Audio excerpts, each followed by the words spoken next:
Hello and welcome again to the Exponential Australia Church Leaders Podcast. We are so delighted that you are joining us today, particularly as we now move closer and closer towards our national conference on the Gold Coast on the 6th and 7th of August. And we would be absolutely delighted if you would join us there, particularly as we are so excited to be joined by a wide range of global and Australian keynote speakers and workshops, and really an opportunity of what we hope will be a watering hole for the church in Australia, particularly when it comes to being passionate about church planting, multiplication, advancing the kingdom in all different ways, shapes, and sizes.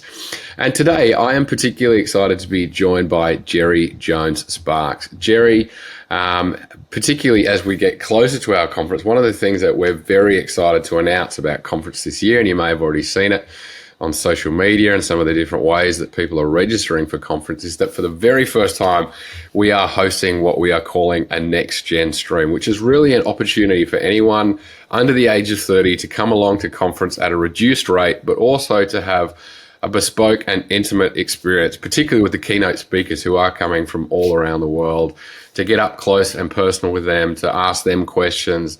And Jeri, who obviously we've got on the podcast with us today, is going to be our wonderful convener and facilitator of that space. Jeri, we're so glad that you would join us on the podcast today. It is an honor to be here. Thanks, Charlie.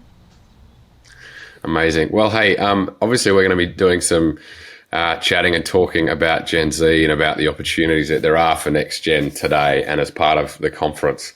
Obviously as a focal point, but we would love, particularly as you're the person who's going to be hosting that space, you're a person who is very passionate about Gen Z, you're one that is very much on the coalface and the forefront of kind of engagement with the younger generations, or across Australia, and particularly with your heart for the Lord. I wonder, just to open up our conversation today, whether you just give us a bit of an introduction to yourself, who you are, where you're from, some of what has brought you to where you are today, before we even start talking about Gen Z and your heart for them. Yeah, I'd love to. My name, Jeri, is short for Geraldine.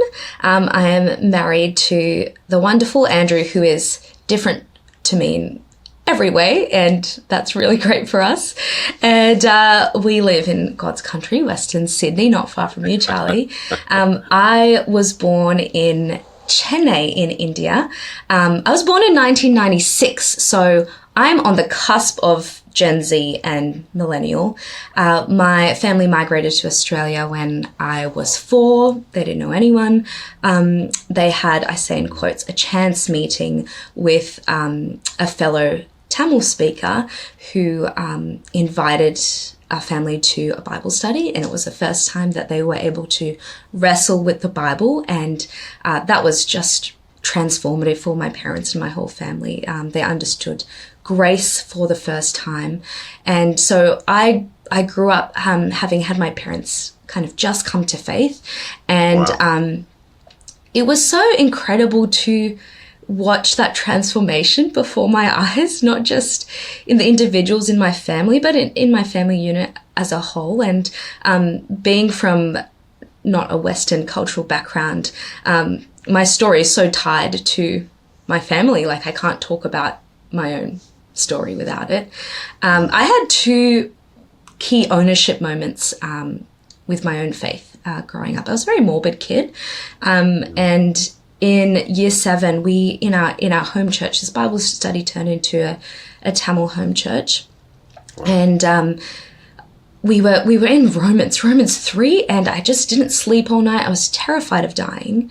I didn't want to go to hell, and the next day after school, I just couldn't stop thinking about it. I knew my parents wanted me so much earnestly to make my own decision to follow Jesus, but I saw that as pressure and I was annoyed about it. But I was eavesdropping on the bus. I kid you not. A guy was evangelizing his friend, wow. And he said this verse, which I knew and I'd been forced to memorize before, but it was Ephesians 2:8, but it just hit me differently. Holy Spirit was working. And that was the moment like, yes, Jesus, I need you to save me. So that was really key. I think at that point, my understanding of grace was, I was in awe, but I didn't understand it fully, and I kind of compartmentalized. Okay, I got my ticket to heaven, and I'll just try my best to navigate life. And I ended up living a very compartmentalized, hypocritical life towards the end of high school.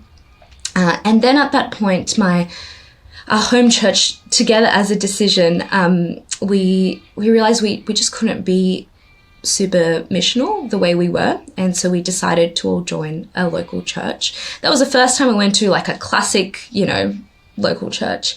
It was the first time I went to youth group. I had peers my age, and they were so wonderful, and their lives rebuked me. I had a couple of friends who came to youth group with me and were at school with me, and they were the same person everywhere, and they had integrity. Wow.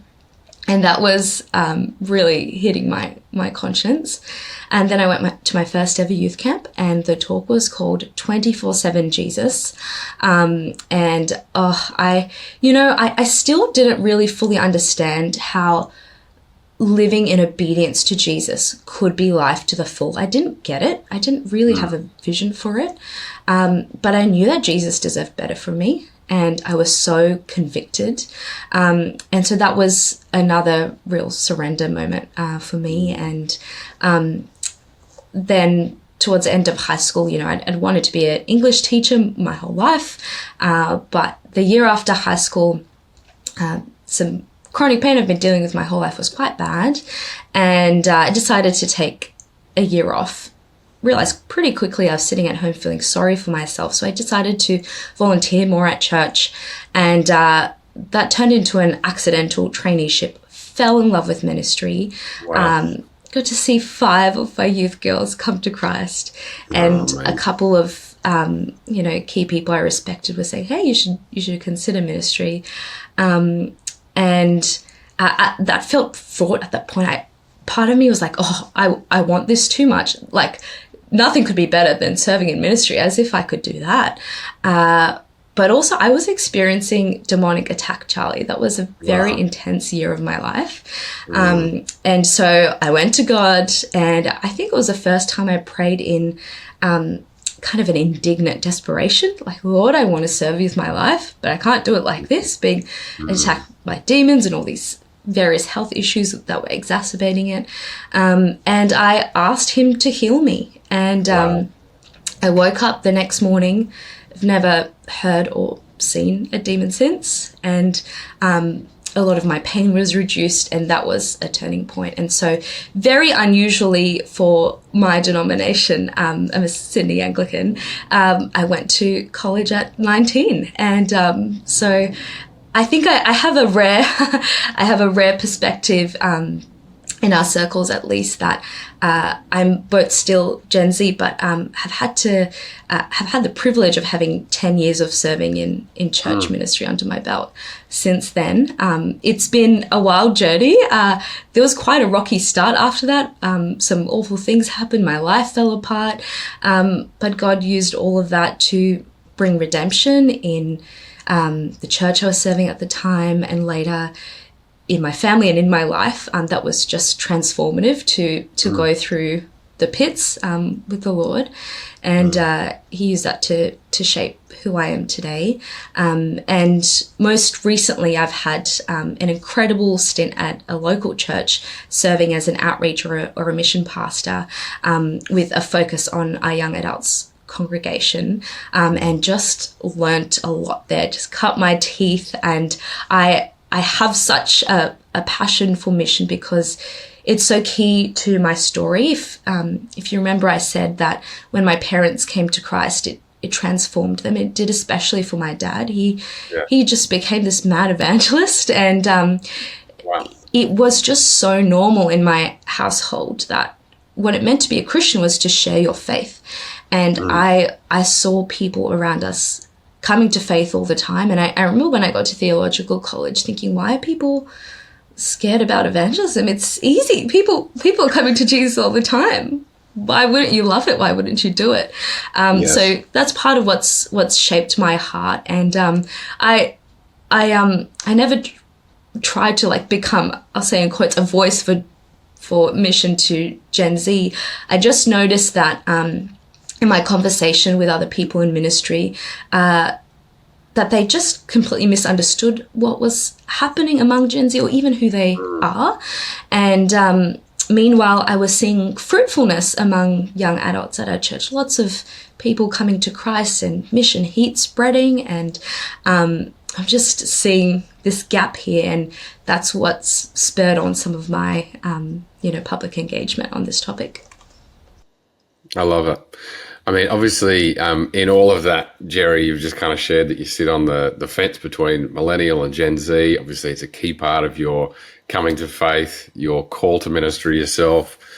What are, I guess, some of the things that you've observed about Gen Z? Why does it matter so much to you? I mean, it's clear that even more publicly within the church at present, there is a lot of attention being placed upon Gen Z, whether that was the Asbury outpouring, whether that was almost like God getting people's attention again, that we need to, what we're doing as the church in the West and in the developing world is that we serve a generational God. We are fighting that the next generation would not be, this story of managing decline in the church, and yet we long to see the next generation catch hold of the majesty of God and the love of Jesus. Just talk to us a little bit like how that has become such a core calling and conviction of your life, particularly in this season. Yeah. Like you say, Charlie, God is on the move. So there's a stewardship piece here. God has entrusted to us a time and a place. And I think we must pay attention to that. That's part of it. And also, look, I care about my generation because it's mine, but also because I care about mission. I know that sounds like a cop-out, but Gen Z are 20% of our population in Australia, about 20%, and they're underrepresented in our churches and certainly in our leadership spaces, whether that's paid or unpaid. I'm keen to see Gen Z have some more meaningful leadership within church life and within mission. And even as you say next gen, part of me reacts to that, Charlie, because, Gen Z are like managers in corporate right now. Totally. Like, Yeah. I'm 29 and I count as Gen Z. So, yeah. Yeah. It was on a recent conversation just with one of our other keynote speakers for the conference. John Tyson was saying, like, you blink and Gen Z are going to be in minivans with kids. Like, this is not necessarily like a new conversation. This is something that is quite developed, and wouldn't it be a great shame on the church if we hadn't really engaged this for what it is right now? Yeah, that's right. Yeah. Well, I think one of the things, and I think it was the same, I'm a millennial. It felt like, 5-10 years ago, all the conversation was around millennials. But I think, as you rightly say, it's not even just about Gen Z, it's Gen Alpha. It's the Lord's focus and attention being upon the generations that are coming through and the particular opportunity that is at present for Gen Z. What is some of the things that you're observing as like misconceptions, or maybe things that some of the areas that the church, and I don't like generalizing as the church, because there are some remarkable things happening in the church at the moment, particularly for Gen Z. There are some wonderful things to celebrate. Here in Australia, some great things happening around the church of, Gen Z being engaged, leading. They're not sitting on the sidelines. They're fully engaged. But what are some of the things you think potentially can be misconceptions when it comes to church leadership of how we might engage Gen Z and encourage Gen Z? I'll focus on one and I'll draw it out. I think most established leaders I'm speaking to kind of assume that Gen Z are anti-faith. And that's a myth that's already being broken, because we're seeing this new data come out and this talk of this quiet revival. I love the hype about this. So good, especially if it moves us to pray and do stuff. I think it's good to try and understand why we have this myth in the first place.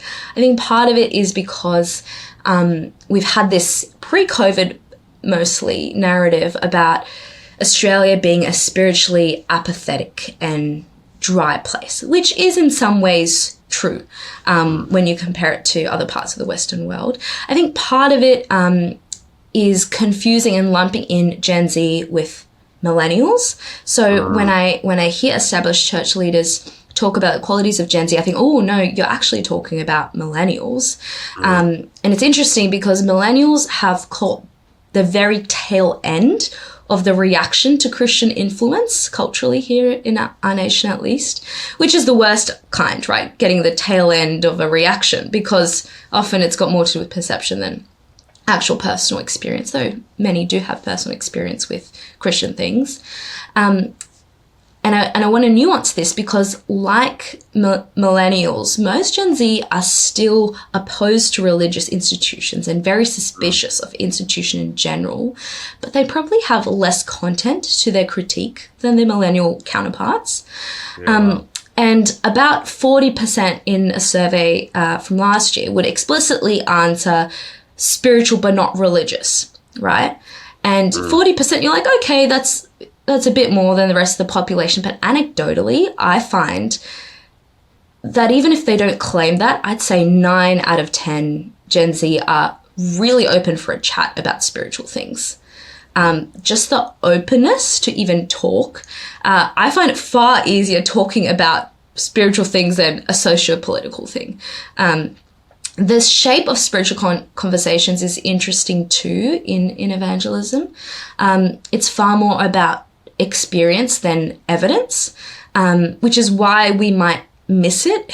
Like perhaps we're trying to express answers about actually what is now the very dead new atheist movement. Like we think, okay, apologetics because they don't know anything. But actually, I'm seeing that some of the apologetic resource, the best of it, the most nuanced stuff, because Gen Z need nuance, it's actually serving as a discipleship tool rather than an evangelistic engagement thing. They're coming in with a desire for experiencing if life with Jesus is life to the full. Does it work? Is it real? So that's really where I think the spiritual hunger is landing, is around experience and the reality of God more than the evidence or truth in the way that we've thought about it previously. That's great. I love that, Jeri. And there's so much for us to consider then about the ways that we then missiologically engage Gen Z, the opportunities for the church in that. And I guess you've been doing some wonderful thinking in some of your work as well around trying to, I guess, help younger leaders go from, you raised the point about skepticism around institutions. Like, how do we move younger leaders or work with younger leaders around a critique of the church to how can we be constructive in our mission, on behalf of Jesus and his kingdom? How can we actually go from being critical of what has been to actually, the buck stops with me. Like, there's a sense in which, like, particularly as Gen Z leaders are not just the church of the future, they are the church of today. How do we move that from critique to constructive mission? Yeah. I think some of our instinct may be to protect or defend our reputation of the church, because whenever narratives are formed, of course, there are always exaggerations or assumptions. There's also truth in there, which we've got to own. But I think that's totally the wrong path. I think the way we actually build our reputation and invite Gen Z in is through relationship, which is not groundbreaking, but investing in relationships, firstly within the Christians you might have connected to your Christian community, the younger leaders, raising them up, investing in them. And I don't mean, giving them a role description and off they go. I mean, discipleship and leadership development and learning about their life and sitting with them and the complexity of what they may be facing. So, I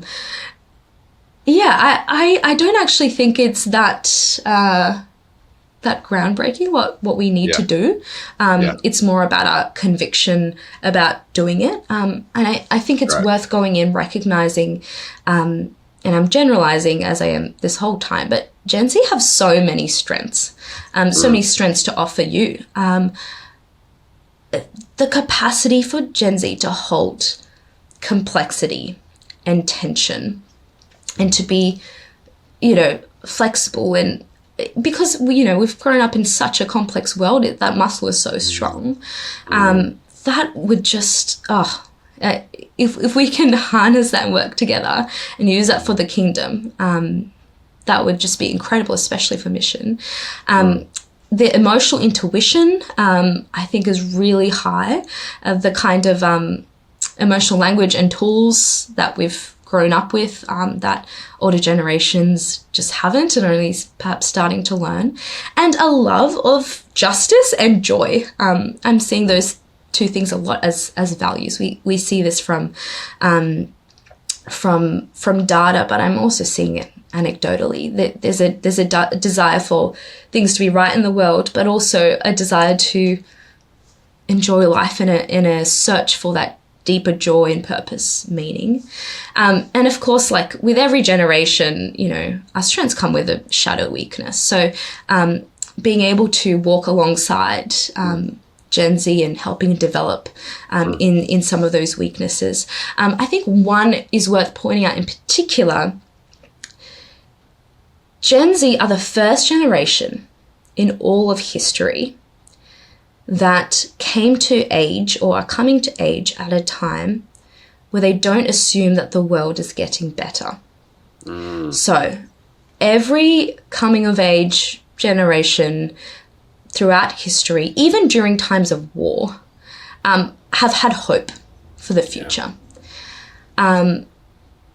But Gen Z, because of the state of our world, and they're so tuned into that and not ignorant of it, there's a kind of nihilism and what's the point, and a powerlessness. And I think that's external and perhaps also influenced by the type of parenting style that many Western parents have used. This is the worst version of it, but a kind of coddling. So maybe some of the muscle for some resilience, and I just don't like, how do I say this? I'm trying not to sound judgmental because I have such love. But often Gen Z leaders don't feel very empowered or capable. And because they're not the Disney generation, right? Millennials are like, we were told we can be what we want to be. But Gen Z are like, this world is on fire. So I think reminding and instilling in Gen Z a sense of empowerment, and that comes with leadership, but it's also theological integration and discipleship. As Christians, we've been given the Holy Spirit himself, who dwells in us, who was the power that raised Christ from the dead. We walk in power. That's part of who we are. And just that narrative shaping, I think, can be so helpful for Gen Z. And it has to have content to it, right? Like, it has to have real relational depth. We can't just say, you're empowered, go for it. That comes alongside relationship and investment and development. Yeah, it's great. I guess in kind of picking some of the threads that I hear you saying in there, Jeri, there's probably two things that really come to mind. The first one being, and I've heard others talk about this idea that it's almost like for one of the first times, at least in the last 20 or 30 years, we're experiencing what some would describe as like the death rattle of secularism. Like, it's been this great experiment for the last 30 years, maybe more, since the Enlightenment, to live life without God. And yet we're starting to see an experience, maybe Gen Z is bringing it to our attention for the first time, that actually it is one of the greatest failed experiments that the world has ever seen. And we're seeing that it's not brought about the fulfillment or the happiness or the purpose that people hoped or expected. And we are, because of that, potentially on the precipice of this great move back towards, firstly, God, but a Judeo-Christian worldview, because of this sense in which, well, that didn't work. Secularism has failed us. And I guess particularly for those Gen Z who are growing up in that, they've experienced that firsthand. They've observed that the world is not in a great place and we desperately need God. And that brings about an enormous amount of hope for that generation. Yeah. I think the second thing that I also kind of just heard from what you were saying there as well is that this is most definitely not like a comparison of the generations. One generation's better than the other, or anything like that. That's not the point of this conversation whatsoever.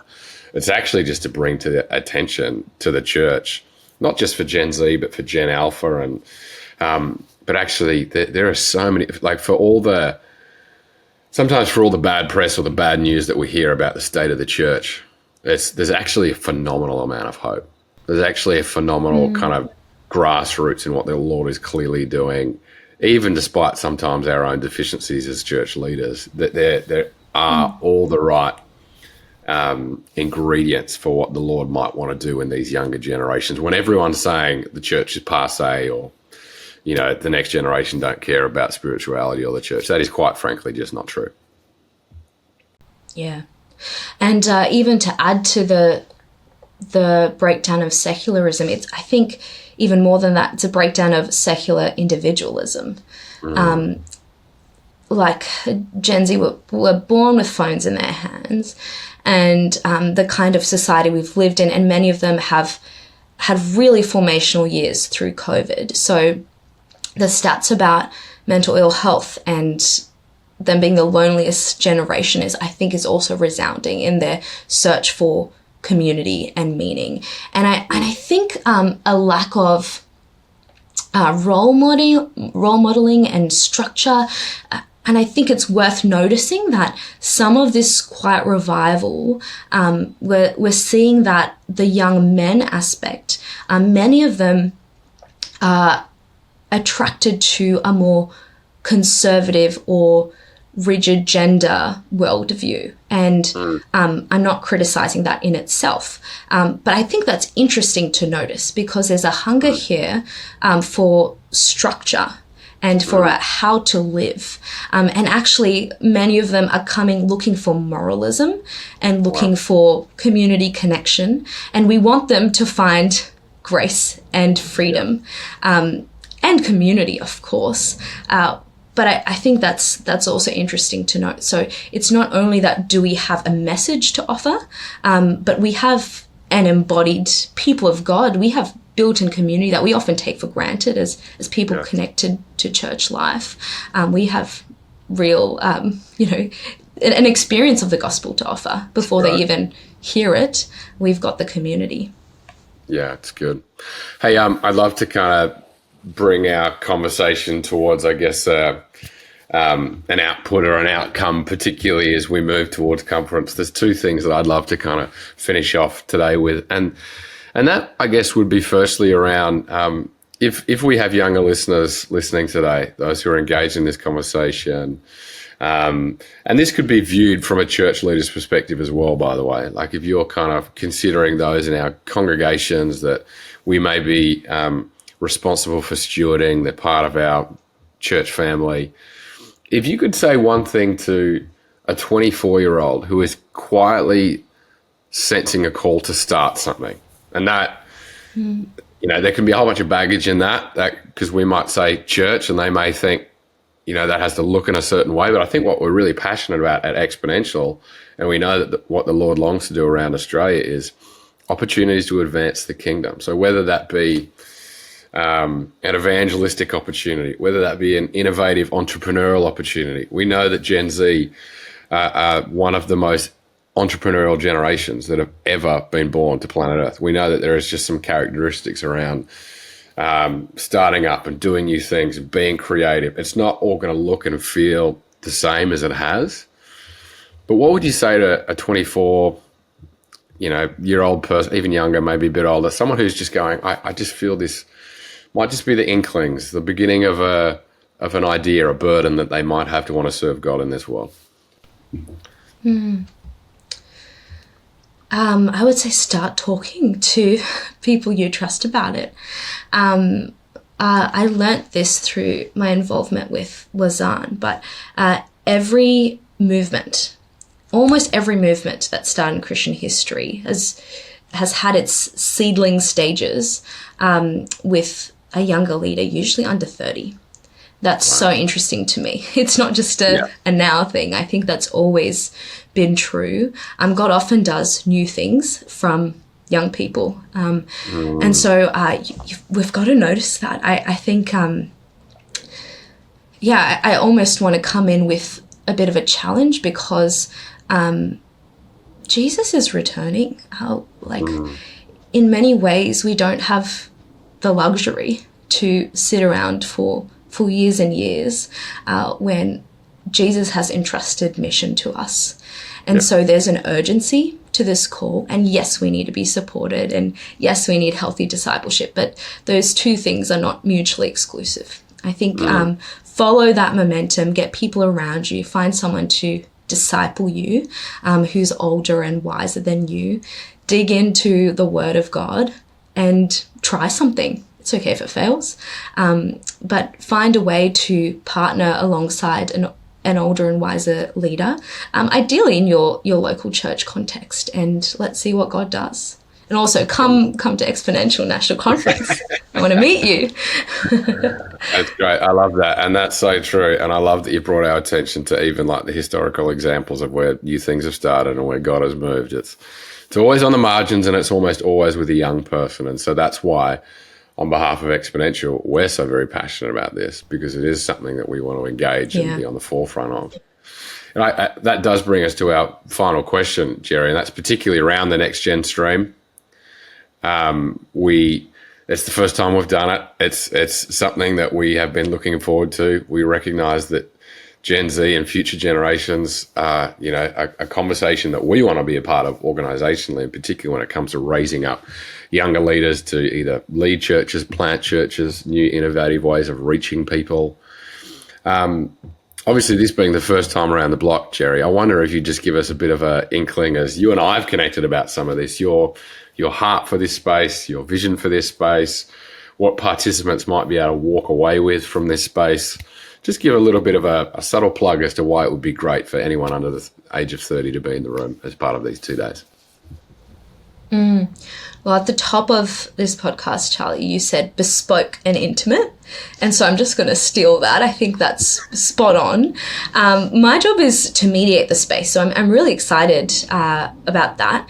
We are going to interact with your questions live. The kind of access you're getting to these world-class speakers and missional thinkers is incredible. So this is not to be missed, and I'm just stoked about the discount that Exponential are putting on for younger leaders.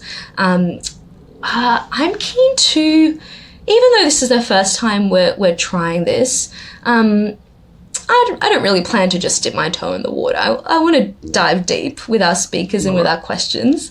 I want to dig around for the unfiltered opinions. I want to find the nuance we need. And sometimes those pearls of wisdom that we can take away with us. I think I went rah, rah, rah about empowerment before, but I do hope it's going to be an empowering space for all of us. And I'm sure there's going to be lots of laughs, and we'll just be the funnest space at the conference, I think. That's great. I love it. Well, hey, Jeri, we're so looking forward to having you at conference. Your role in it, your passion for the next generation has been very clear and evident in our conversation today, and I'm sure that's going to absolutely be the case and rub off when we gather together on the Gold Coast.